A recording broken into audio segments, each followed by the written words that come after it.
প্রত্যেক দিনের মতো আজকে আবারও একটি রেসিপি নিয়ে আপনাদের সামনে হাজির হলাম। এক মুঠো মুগ ডাল দিয়ে লাউর দুর্দান্ত স্বাদের একটি নিরামিষ রেসিপি আপনাদের সাথে শেয়ার করব, যেটা রুটি ভাত দুইয়ের সাথেই খেতে লাগবে অসাধারণ।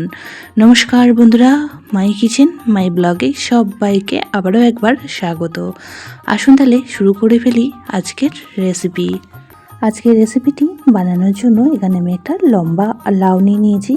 তো লাউগুলিকে এখন ব্যাক ক্যামেরায় কেটে নিয়ে ফিরে আসছি। তো দেখুন লাউগুলি এখানে একটু মোটা মোটা ডুমো ডুমো করে কেটে নিয়েছি।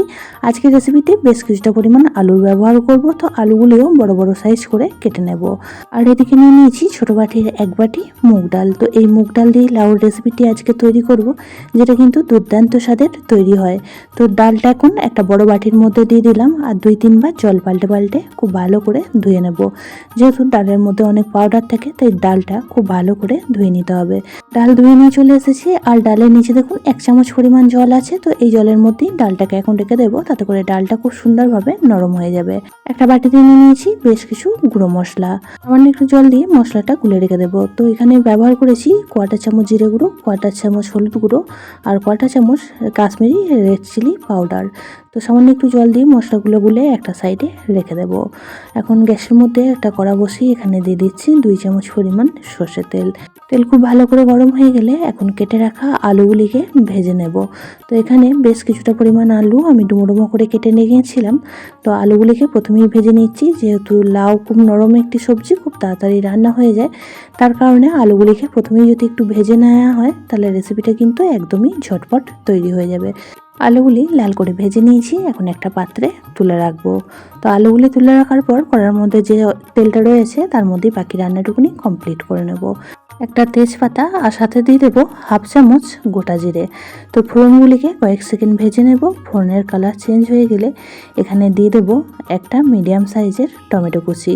তো টমেটোটাও এখন তেলের মধ্যে বেশ কিছুক্ষণ সময় একটু নাড়াচাড়া করে ভেজে নেব, তাতে করে টমেটোটা খুব সুন্দরভাবে নরম হয়ে যাবে। টমেটো হালকা একটু নরম হয়ে আসলে এখানে দিয়ে দিচ্ছি 1 চামচ পরিমাণ আদা আর কাঁচা লঙ্কা থেতো করে রেখেছিলাম, সে আদা আর কাঁচা লঙ্কাটা। যেহেতু লাউর রেসিপিতে খুব বেশি মশলা ব্যবহার করলে খেতে একদমই ভালো লাগে না, তাই খুব কম তেল মশলাতেই তৈরি হয়ে যায় আজকের রেসিপিটি। আর খেতেও কিন্তু ভীষণই ভালো হয়, যেটা রুটি ভাত দুইয়ের সাথেই পরিবেশন করতে পারেন। আদা আর কাঁচা লঙ্কাটা ভাজা হয়ে গেলে যে গুঁড়ো মশলাটা গুলে রেখে দিয়েছিলাম, সেই গুঁড়ো মশলাটাই এখানে দিয়ে দিলাম। মশলা ধোয়া জলও কিছুটা পরিমাণ দিয়ে দিয়েছি। এখন মশলাটাকে খুব ভালো করে কষিয়ে নেব যতক্ষণ না মশলা থেকে তেল ছেড়ে আসছে। লাউ দিয়ে অনেকে অনেক রকমভাবেই রেসিপি বানিয়ে খেয়েছেন, তবে আজকের রেসিপিটি একবার এই পদ্ধতিতে বানিয়ে খেয়ে দেখবেন। আশা করছি সকলের খুবই ভালো লাগবে। তো মশলাটা দেখুন খুব সুন্দরভাবে কষানো হয়ে গিয়েছে। এখন কেটে রাখা লাউটা দিয়ে দিচ্ছি, সাথে যে মুগ ডালটা প্রথমেই ধুয়ে রেখে দিয়েছিলাম সেই মুগ ডালটাও দিয়ে দেবো।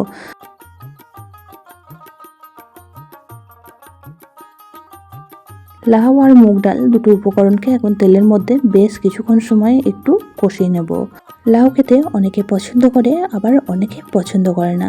তবে যদি এই পদ্ধতিতে বানিয়ে দেওয়া হয়, বাচ্চা থেকে বড় সকলেই কিন্তু ভীষণই ভালোবেসে খেয়ে নেবে। তো আজকের রেসিপিটি আমি বানিয়ে পরিবেশন করেছিলাম রুটির সাথে, খেতে কিন্তু ভীষণই ভালো লেগেছিল। লাউ আর মুগ ডাল বেশ কিছুক্ষণ সময় নাড়াচাড়া করে কষিয়ে নিয়েছি। এখন এই পর্যায়ে অ্যাড করে দিচ্ছি পরিমাণ মতন লবণ। তো লবণটা দিয়েও এখন খুব ভালোভাবে মিশিয়ে নেব। পুরনো বন্ধুরা সবসময় আমার পাশে থেকে আমাকে এতটা সাপোর্ট করে এগিয়ে নিয়ে যাওয়ার জন্য অনেক অনেক ভালোবাসা। যে সকল নতুন বন্ধু আজকে ফার্স্ট টাইম চ্যানেলে ভিজিট করেছেন আর আজকের ভিডিওটি দেখছেন, তারা অবশ্যই করে চ্যানেলটি সাবস্ক্রাইব করে পাশে থাকা বেল আইকনটির অল প্রেস করে দেবেন। তাহলে আমি যখনই কোনো ভিডিও দেব, নোটিফিকেশন সবার আগে আপনাদের কাছে পৌঁছে যাবে। লাউ আর ডালটা বেশ কিছুক্ষণ সময় কষিয়ে নেওয়ার পর আগে থেকে ভেজে রাখা আলুগুলি অ্যাড করে দিলাম। তাতে দিয়ে দিয়েছি 4টে চেরা কাঁচা লঙ্কা। আজকের সম্পূর্ণ রেসিপিটি কাঁচা লঙ্কা ঝালেতেই তৈরি হবে, তাই এখানে 4টে কাঁচা লঙ্কার ব্যবহার করেছি। আপনারা চাইলে কাঁচা লঙ্কার পরিমাণটা বাড়িয়ে কমিয়ে নিতে পারেন, আপনারা ঝালটা যেমন খাবেন সেই বুঝে শুনে। তো সমস্ত উপকরণগুলিকে বেশ কিছুক্ষণ সময় কষিয়ে নিয়ে নিয়েছি। এখন এর মধ্যে দিয়ে দিলাম পরিমাণ মতন গরম জল। অবশ্যই করে একটু গরম জল ব্যবহার করবেন, তাতে করে রেসিপির স্বাদটা খুবই ভালো আসে। তো গরম জলটা দিয়ে খুব ভালোভাবে নাড়াচাড়া করে মিশিয়ে নিয়ে এখন ঢাকা চাপা দিয়ে রান্না করে নেব 7 থেকে 8 মিনিট টাইম। তাতে করেই লাউ আর আলু খুব সুন্দরভাবে সিদ্ধ হয়ে যাবে। তো দেখুন 6 মিনিট পর আমি ফিরে এসেছি। এখন ওপর নিচ খুব ভালোভাবে নাড়াচাড়া করে মিশিয়ে নিচ্ছি।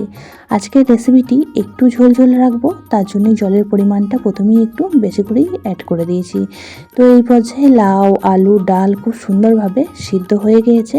তো ঝোলটা আর একটু কম হওয়ার জন্য গ্যাসের ফ্লেমটা এখন হাই করে দেব। তো আরও 2 মিনিট সময় ফুটিয়ে নেব। তো তেজপাতাটার কাজ হয়ে গিয়েছে, তাই তেজপাতাটা তুলে এই পর্যায়ে ফেলে দিয়েছি। এখন এর মধ্যে অ্যাড করে দিচ্ছি 1 চামচ পরিমাণ চিনি। তো অবশ্যই করে একটু চিনি ব্যবহার করবেন, যেহেতু লাউর রেসিপি একটু চিনি না দিলে খেতে ভালো লাগে না। আর দিয়ে দিলাম সবশেষে একটু গরম মশলা আর সাথে 1 চামচ ঘি। লাস্টে একটু ঘি গরম মশলা দিলে যে কোনো নিরামিষ রেসিপির স্বাদ কিন্তু অনেকটাই ভালো লাগে। তো ঘি গরম মশলাটা দিয়ে এখন খুব ভালোভাবে মিশিয়ে নিয়ে 1 মিনিট সময় রান্নাটা করে নেব, তাতে করে ঘিয়ের ফ্লেভারটা খুব সুন্দরভাবে সবজির সাথে মিশে যাবে। রেসিপিটি একদমই রেডি হয়ে গিয়েছে। এখন গ্যাসের ফ্লেম অফ করে দেব আর স্ট্যান্ডিং টাইম করে রেখে দেব 30 মিনিট।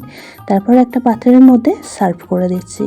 তো আজকের রেসিপিটি দেখতে যতটাই লোভনীয় হয়েছে, খেতেও কিন্তু ভীষণই ভালো হয়। এইভাবে বানিয়ে নিন আর রুটি, পরোটা, লুচি, ভাত সব কিছুর সাথেই পরিবেশন করতে পারবেন।